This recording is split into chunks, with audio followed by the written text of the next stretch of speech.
एक बार एक गांव में एक धोबी रहता था।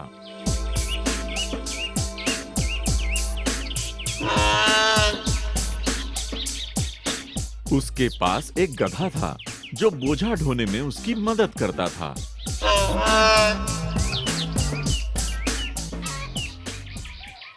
वो अपने गधे का बिल्कुल ध्यान नहीं रखता था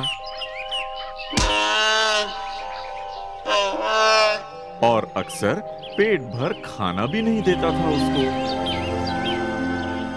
बेचारा गधा बहुत दुखी और कमजोर हो गया था। एक दिन धोबी जब नदी पर अपने कपड़े धोने गया, गधा किनारे पर खड़ा होकर उसका इंतजार कर रहा था। तभी वहां से एक गीदड़ निकला।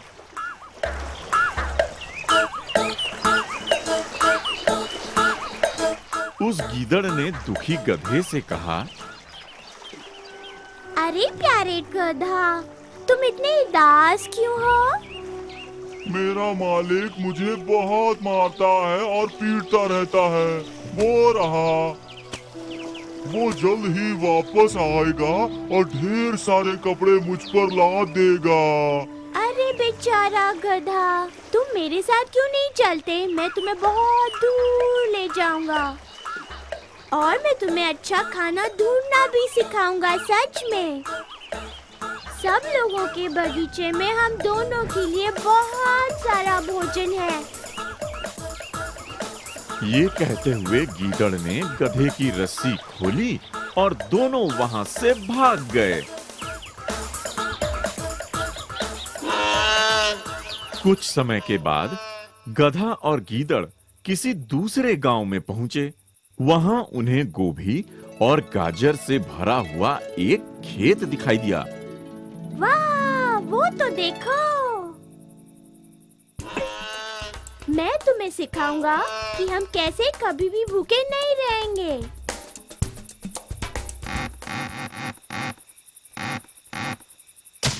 कितनी प्यारी और सुहानी रात है। मेरा दिल गीत गाने के लिए बेकरार हो रहा है। अगर हम शोर मचाएंगे तो मालिक हमें पकड़ लेगा। मुझे कोई परवाह नहीं, मैं आजाद हूँ और मैं जो चाहूँ वो कर सकता हूँ। किसी और के आदेशों का पालन करने के लिए मैं अपने घर से नहीं भागा था, यहाँ तक कि तुम्हारे भी नहीं। गीदड़ को गधे पर दया आ गई। ठीक है, जैसा तुम चाहो, लेकिन मेरे भाग जाने से पहले तुम गाना मत शुरू करना। ठीक है, फिर मिलेंगे। गीदड़ भागकर झाड़ी के पीछे छिप गया। जब गीदड़ आंखों से ओझल हो गया तो उसने रेंकना शुरू कर दिया।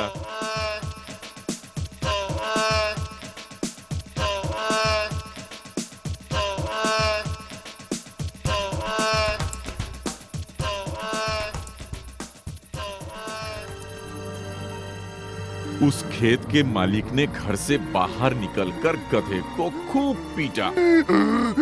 मेरी गाजर खाता है, ये ले और ले और ले, ये ले, दुष्ट गधे। अरे, जब गधा बेहोश हो गया, उसकी पत्नी ने कहा, तुम उसे मत मारो, हम उस पर अपने बर्तन लादकर रोज बाजार जा सकते हैं। तो पति बोला, हाँ, ये अच्छा ख्याल है। और उसने उसके बाद बेहोश गधे के गले पर फंदा बांध दिया और वो बेचारा दोबारा गुलाम बन गया।